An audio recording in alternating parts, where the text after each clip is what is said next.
À l'article 1er, 7 des sièges, le 121 rectifié du gouvernement, monsieur le ministre. Monsieur le ministre. Monsieur le ministre. Monsieur le ministre. Pardon, Monsieur le Président. Cet amendement reprend en le complétant le dispositif de l'ordonnance du 25 mars 2020 visant à prolonger l'indemnisation des demandeurs d'emploi qui arrivent à l'épuisement de leurs droits au cours de la période de crise sanitaire. Cet amendement inscrit en dur dans la loi des dispositions de cette ordonnance en procédant à plusieurs adaptations. Cet amendement permet de différencier cette prolongation des droits en fonction du régime d'indemnisation dont relève le demandeur d'emploi et ainsi de tenir compte des difficultés spécifiquement éprouvées dans la période par les artistes et techniciens intermittents du spectacle pour reprendre une activité professionnelle. Monsieur le ministre. Monsieur le ministre. Monsieur le ministre. Monsieur le ministre. Pardon, Monsieur le Président. Cet amendement permet de garantir un maintien de l'indemnisation jusqu'au 31 août 2021, conformément aux engagements exprimés par le Président de la République. L'amendement reprend en outre la mesure de sécurisation juridique adoptée en commission, tendant à sécuriser le maintien de l'indemnisation des demandeurs d'emploi dont les droits sont arrivés à échéance depuis le 1er mars. On fait de la Je crois que des fois, on voit mieux les choses quand on a deux yeux. Et je pense que la Commission des affaires sociales a besoin, sur cet éclairage sur les intermittents, de celui de la Commission culture. Nous savons la particularité, nous savons combien ces emplois sont essentiels à nos territoires, à l'activité des festivals. Et il faut savoir aussi que les termes longs qui ont été envisagés ne le sont pas par hasard, parce que les projets de culturels, les projets théâtraux, les projets cinématographiques, audiovisuels, ne courent pas sur quelques mois, ils courent sur 1 ou 2 ans. Et quand on parle du 31 août 2021, ce n'est pas quelque chose d'irréaliste par rapport à la réalité de cette situation. Donc nous soutenons nous pleinement cet amendement du gouvernement. Je crois que la commission culture aussi, parce que nous savons que ces mesures en plus sont des mesures aux personnes. Ce sont les plus... Moi, ministre de la Culture. Non, je suis pas mégalomane. Mégalomane. Si on a un spectateur sur 3, on ne peut pas faire fonctionner les théâtres. Vous avez un plan B, Roselyne Bachelot? Le plan B, il est entre les mains du ministre de la Santé et du Premier ministre. Le plan B, c'est un reconfinement. Alors, je vais pouvoir... Madame la ministre, vous avez la parole.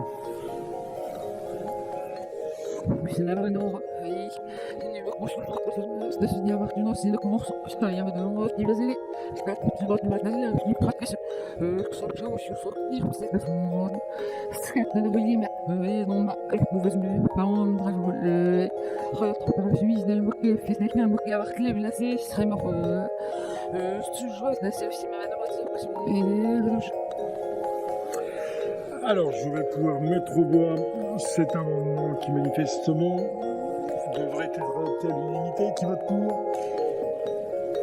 Voilà, qui vote contre, qui s'abstient, il est donc adopté à l'unanimité. Je mets au voie l'article 1er, 7 du siège. Qui vote pour? Qui vote contre?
Les cotisations sociales, ce sont les prélèvements calculés en pourcentage du salaire qui permettent aux salariés de toucher les prestations sociales en cas de maladie, de chômage, d'accident du travail. Il y a les cotisations salariales qui viennent diminuer le salaire brut du salarié et puis les cotisations patronales payées par les employeurs. Alors, que trouve-t-on dans ces cotisations sociales? Dans les cotisations salariales, d'abord, il y a des prélèvements pour la sécurité sociale avec les branches maladie, vieillesse, famille, accident du travail, mais aussi les cotisations chômage, les cotisations pour alimenter les retraites complémentaires. Dans les cotisations patronales, vous avez une grande partie des cotisations que je viens d'énumérer. Les taux ne sont pas les mêmes et surtout, il y a d'autres cotisations pour la formation professionnelle ou la taxe d'apprentissage par exemple. Quand on additionne tous ces taux, la note n'est pas la même du côté des salariés et des patrons. Le taux moyen global de cotisation pour un salarié, c'est 22%. Si vous gagnez 1000, vous enlevez 220, il vous reste 780 en net. Côté patron, le taux de prélèvement est de 42% en moyenne. Cela signifie que quand l'employeur paye 1000 en salaire, il verse 420 en cotisation. Ces cotisations, elles sont versées aux URSSAF qui collectent l'argent pour le verser ensuite à la Sécu. Les cotisations sociales ont beaucoup varié depuis plus de 30 ans. En 1980, un salarié payait 12% de cotisation contre 22% aujourd'hui. Ça fait donc une augmentation de 10 points. Quant à l'employeur, sa part de cotisation était déjà à plus de 40% en 1980, donc élevé. Mais depuis plus de 20 ans, un certain nombre d'exonérations ou d'allègements sont venus soulager la part des employeurs sur les bas salaires. En 1993, Édouard Balladur inaugure ces allègements sur les salaires allant jusqu'à 1,1 SMIC. Et ça va continuer avec Alain Juppé, Lionel Jospin, François Fillon ou Manuel Valls. Finalement, les cotisations patronales pour la Sécu ont énormément baissé sur les bas salaires, mais il en reste toujours pour financer l'indemnisation du chômage, les retraites complémentaires ou la taxe d'apprentissage.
évidemment. Alors, bien sûr, ça a été très difficile. Hein. Moi, c'est vrai que je pense que la pression est retombée en même temps. Du coup, je me suis retrouvée en larmes quand on n'a pas pu arriver au bout parce que on avait besoin de ce moment aussi. On avait besoin de faire corps tous ensemble. Après, c'est longs mois difficiles qu'on a vécu et c'est non seulement évidemment on nous a empêché ça, mais aussi j'étais d'accord avec ce que j'ai entendu dire là. Que c'est un échec du gouvernement. Enfin, je veux dire, on peut pas nous assurer notre manifestation, nous qu'on a applaudi pendant 3 mois, nous qui avons tout donné, qui n'avons pas pris un week-end, pas de vacances, qui avons eu peur pour nos vies.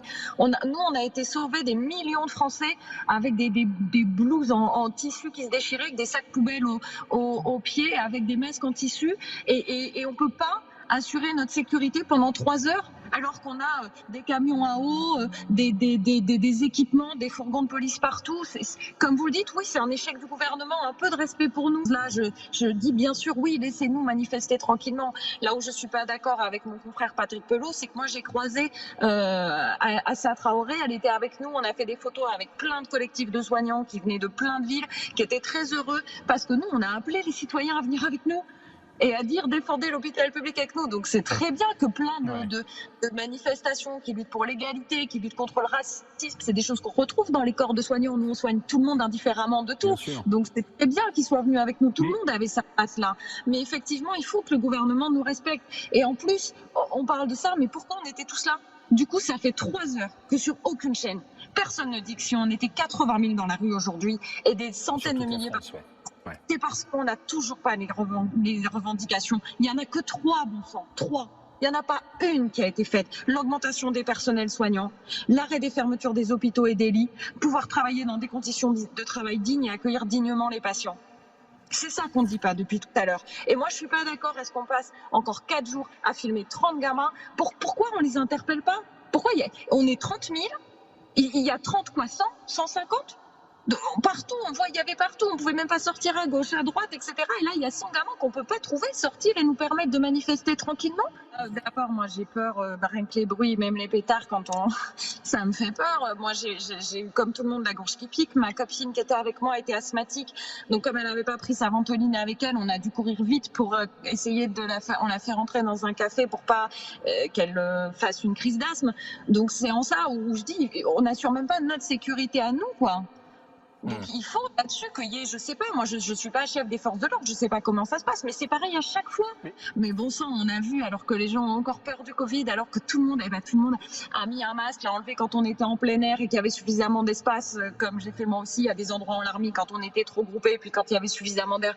Je veux dire, il y avait des centaines de milliers de personnes dans toutes les rues. Ma fille, elle a 4 ans, elle a été devant le CHU de Limoges avec sa mamie, avec des centaines de personnels soignants. J'ai reçu des photos partout en France, et ceux qui n'ont pas pu aller manifester, on voyait des photos des draps au mur. Donc non, parce que la population, elle est là avec nous, elle sait que ce qu'on demande, c'est rien. C'est rien. Et moi, je suis très heureuse qu'aujourd'hui, il y avait des gilets jaunes, qu'il y avait des avocats, il y avait des profs, qu'il y avait le comité d'Adama Traoré Kassa a fait des photos avec nous, parce que justement, la question, c'est la question de la vie, et elle concerne tout le monde, et finalement, que ça soit les profs tous, ce qu'on demande, c'est la même chose, c'est que c'est comme tous ces métiers essentiels qu'on travaillait, c'est qu'on respecte la dignité des travailleurs, de la vie, que partout, dans tous les milieux, on ait des conditions dignes de travail, et puis voilà, et que par contre, quand on manifeste, en plus, on n'a plus que ça. Clairement, la rue, il faut trier, ça fait 1 an et demi qu'on est là, qu'on soigne les gens. Et on n'a rien d'autre que la rue pour dire juste, s'il vous plaît, on en est là, on quémande des brocards.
Dans les insectes, qui vient manger vos pommes? Il y a plein de petites bestioles, dont le plus connu c'est le ver de la pomme. Et le ver de la pomme qui s'appelle le carpocaps, c'est un petit papillon. Et aujourd'hui, nous, le papillon, on le combat en diffusant des phéromones dans les vergers. C'est-à-dire qu'on pratique la confusion sexuelle. Voilà, je vous rassure, sur moi, ça se passe très bien. Mais en fin de compte, vous êtes troublant parce qu'il y a ce mélange de barbe et de chevelure très, très féminine. Vous avez tous les sexes sont en vous, Eric. Tout à fait, je confirme. Et en fin de compte, on diffuse l'odeur des femelles dans le verger. Oui. Les mâles n'arrivent pas à retrouver les femelles. Et donc, il n'y a pas d'accouplement, pas d'œufs, pas de ver. Et pas de traitement non plus sur les pommes. Redites comment ça s'appelle, ça La confusion sexuelle. C'est perturbant. Oui, parce que dites voir, Eric, un pommier tout seul livré à lui-même dans la nature, il fait pas grand-chose, il me semble. Tout à fait, c'est normal. La nature n'est pas si idyllique. Vous savez, depuis qu'on est sorti du jardin d'Éden, maintenant, il y a plein d'agresseurs et la vie n'est pas rose, quoi, même pour les arbres. Et donc, vous avez tout un tas de mauvais insectes qui arrivent et qui veulent, eux aussi, manger des pommes, quoi. Voilà. Et donc, nous, on veut aussi aider l'arbre. On n'est pas là pour maîtriser la nature, on est là pour l'accompagner et faire que ça se déroule au mieux. Alors le Dalai Lama a dit que lorsqu'on se fait piquer par un moustique, il faut lui laisser boire un peu de sang et le chasser après. Est-ce que vous êtes pareil avec ces petits insectes? Vous leur donnez quelques pommes sont réservées aux insectes? Alors en effet, oui, il faut accepter, je veux dire, lorsque l'on met en place des méthodes biologiques, en fin de compte dans nos vergers, d'avoir des dégâts. Ce qui veut dire que tout ne sera pas mangeable, parce qu'on va avoir de la perte. Par exemple, là, sur le ver de la pomme, on sait très bien que les papillons qui vont pas pouvoir se reproduire dans le verger peuvent s'accoupler chez nos voisins. Donc, ce qui veut dire qu'en périphérie du verger, tout autour, on va avoir des piqûres. Mais tant pis, il faut vivre avec. Et l'important, c'est qu'on ait quand même la majorité des fruits qui soient vendables. Éric Martineau, pommiculteur, je vais vous demander de fermer les yeux. Chez vous aussi, je vais mordre dans une pomme. On va voir si vous connaissez vos pommes. Et vous allez deviner laquelle c'est. François, prenez une pomme aussi. Oui. On va voir s'ils connaissent bien. C'est parce que si vous les connaissez, vous les aimez, donc vous devez un peu souffrir quand on mord dedans. C'est un peu comme si on mordait dans vos enfants. Attention, François, allez-y, mordez dans une pomme, Éric. Attention. Ça, c'est une orange, ça. Non.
just for our brother George Floyd. They're burning down because people here in Minnesota are saying to people in New York, to people in California, to people in Memphis, to people all across this nation, enough is enough.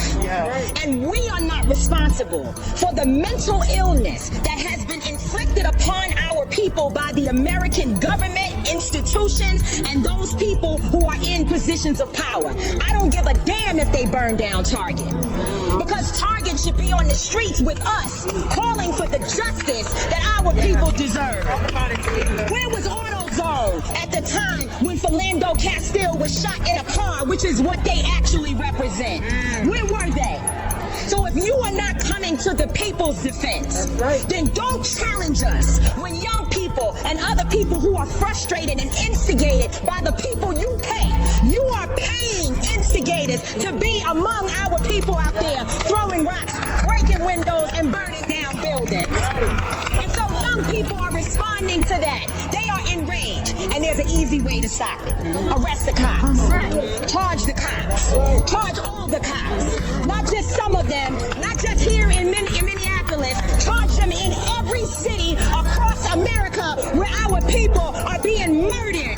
Charge them everywhere.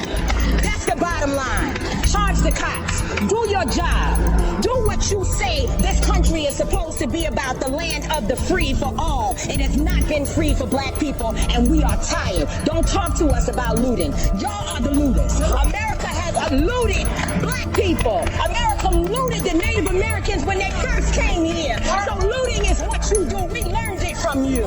We learned violence from you. We learned violence from you. The violence was what we learned from you. So if you want us to do better, then damn it, you do better.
¡Que con